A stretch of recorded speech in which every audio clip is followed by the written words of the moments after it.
saya ingatkan, jika dalam perkembangan ditemukan kenaikan kasus baru, maka langsung akan kita lakukan pengetatan atau penutupan kembali.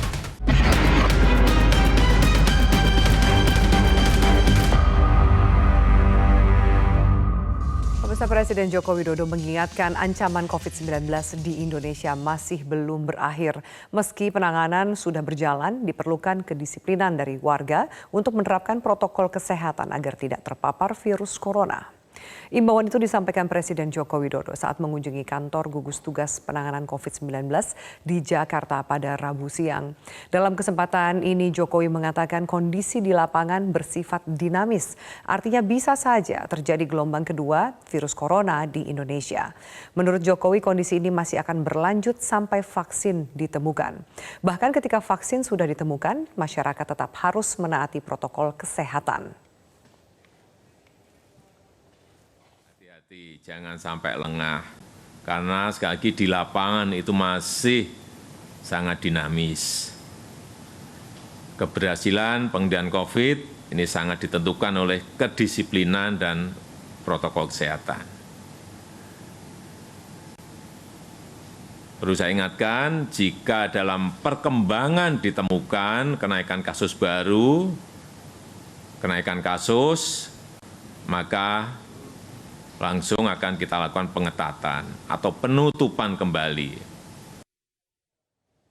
Baik, pemirsa, di layar kaca Anda ini adalah total kasus harian di mana kasus COVID-19 di DKI Jakarta. Terlihat ada grafik, angkanya begitu fluktuatif, namun bisa dikatakan 2 hari terakhir setelah memasuki masa transisi, di 2 hari tanggal 9 Juni angka kenaikan mencapai 248 kasus penambahan kasusnya dan juga pada tanggal 10 Juni mencapai 157 kasus tambahan.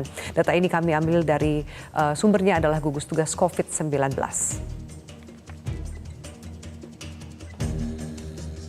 Dan pemirsa, untuk membahasnya langsung akan kami sapa pakar epidemiologi UI, Pak Pandu Riono. Pak Pandu, selamat malam.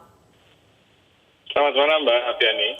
Pak Pandu, ini apa yang bisa Anda analisa lebih jauh ketika kita sudah masuk ke masa new normal, ada PSBB transisi, namun ternyata 2 hari terakhir saja di DKI Jakarta misalnya angkanya peningkatannya lumayan, ada 248 kasus di tanggal 9 Juni dan 157 kasus di 10 Juni. Apa artinya?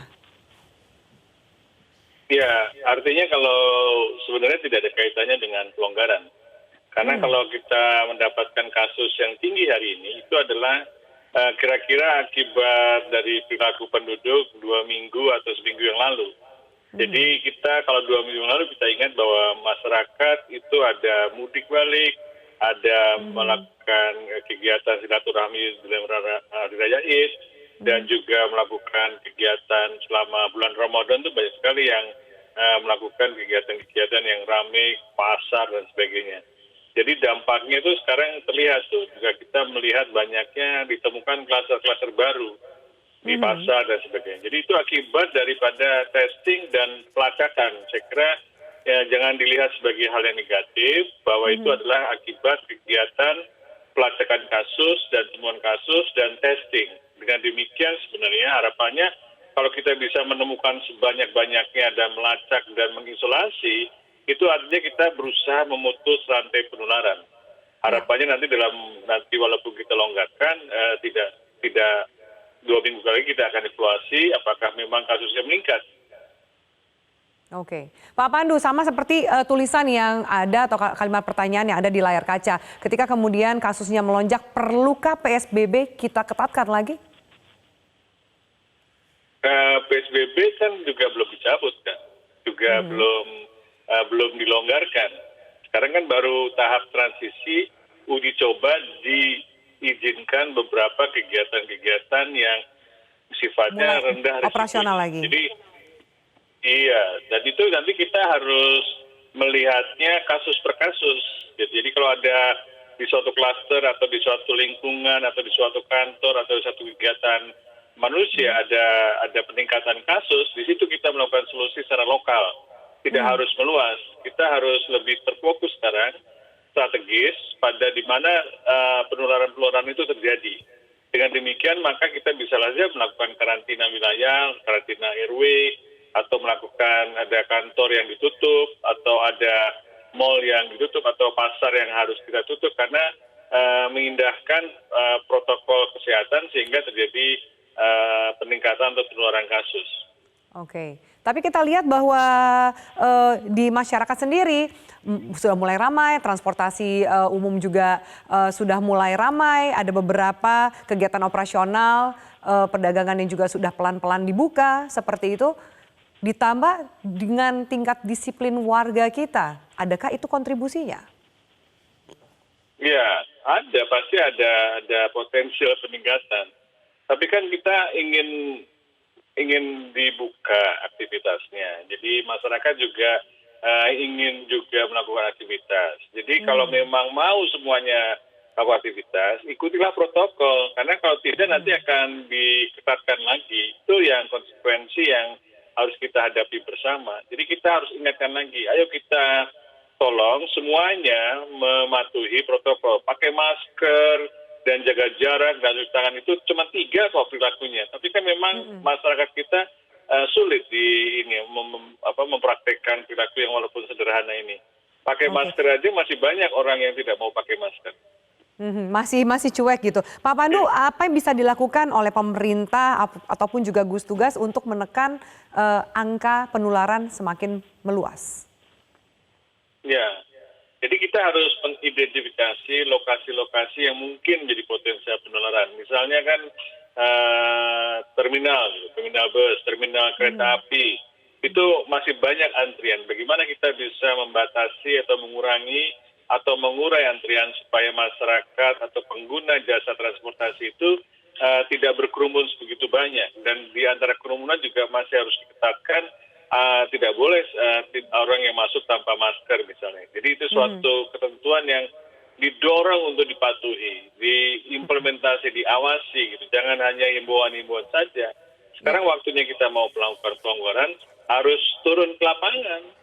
Kita harus langsung menyelesaikan di lapangan bagaimana ini kok bisa terjadi seperti ini. Apakah kita membatasi jumlah penumpang, hanya penumpang yang lahirnya tahun genap hanya bisa menggunakan transportasi di hari genap misalnya. Seperti itulah. Jadi salah satu taktik-taktik. Meskipun agak sulit tapi harus ada upaya ya. Oke, untuk mengurai itu tidak jadi penumpukan dan lain-lain. Ada solusi. Oke, baik. Pak Pandu, saya harus jeda. Nanti kita akan bahas lebih jauh, terutama waspada, kata Presiden. Waspada adanya kemungkinan gelombang kedua dari COVID-19. Apa maksudnya dan apa yang bisa dilakukan untuk mewaspadai ini? Tetaplah bersama kami di Prime Talk.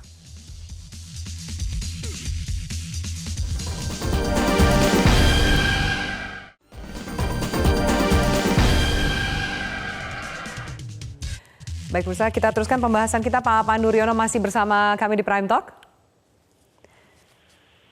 Pak Pandu?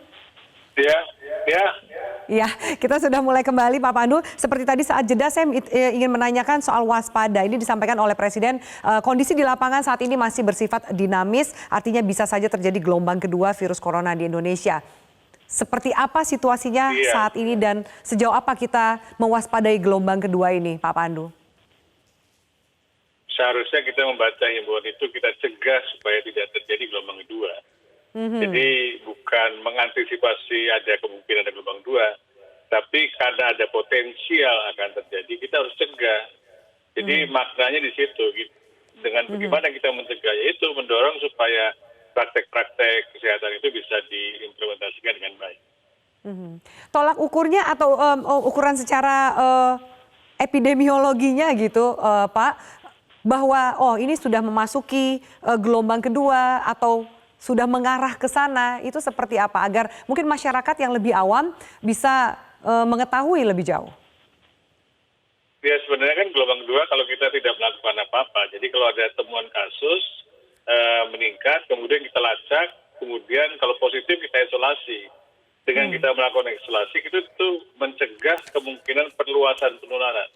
Kalau perluasan penularan semakin meningkat, itu akan terjadi yang kita sebut sebagai gelombang kedua. Jadi gelombang kedua itu sebenarnya bisa kita cegah.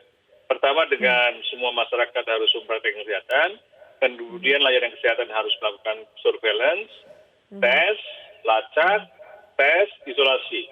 Dengan demikian kita bisa mencegahnya. Oke, apa evaluasi dan juga masukan Anda kepada daerah-daerah yang mulai menerapkan new normal di daerah mereka? Ya, kalau sudah mau normal, siap-siaplah kemungkinan menghadapi peningkatan kasus. Untuk itu harus siap betul bagi layanan kesehatannya, sistem surveillance-nya, testingnya juga harus meningkat, pelacakan kasusnya juga harus meningkat. Dengan demikian, pelonggaran itu harus bisa menjamin tidak meningkatkan yang kita sebut lagi khawatir adanya peningkatan kasus yang disebut gelombang 2. Dengan demikian kalau kita siap, ya silahkan. Kalau nggak siap, ya kita stop dulu gitu. Jadi jangan sampai memang betul-betul terjadi di gelombang 2 di wilayah tersebut. Oke, pemantauan kan masih dilakukan, tapi ada catatan dari Anda sendiri kah, Pak Pandu, soal evaluasi dalam kurun waktu antara dimulainya masa transisi hingga saat ini? Ya harusnya kan di beberapa wilayah seperti bagus, sudah mulai menurun. Tapi yang membuat kita lengah adalah kita lupa gitu. Jadi sebenarnya jangan menggunakan new normal lah. New normal itu kan seakan-akan sudah normal. Padahal kita masih dalam kondisi yang tidak normal gitu. Jadi kita harus mempertahankan kewaspadaan. Yang penting waspada kok. Kewaspadaan itu bukan hanya sekedar retorika, tapi betul-betul protokol kesehatan itu benar-benar diawasi, diimplementasikan dan diedukasi. Jadi mungkin istilah new normal itu juga nanti bisa saja dikhawatirkan disalah tafsirkan oleh masyarakat sehingga mereka merasa sudah bisa kembali seperti dulu atau sebebas-bebasnya gitu ya Pak? Iya, karena kan ada kata-kata normal itu loh.